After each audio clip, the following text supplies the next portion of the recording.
Hi everyone. Hi everyone. Good afternoon.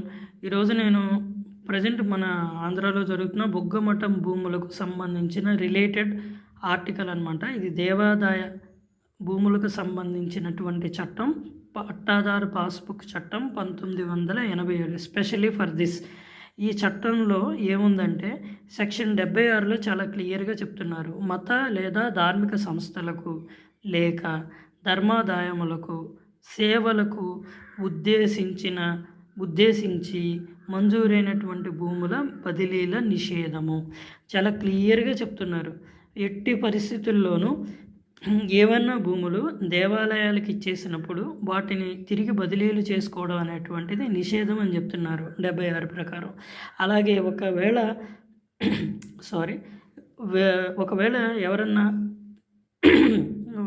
Try చేస్తే కనుక మార్చుకోవడానికి సెక్షన్ 84, 85 ప్రకారం వాళ్ళు చట్టరీత్యా శిక్షించబడతారు. Okay, thank you.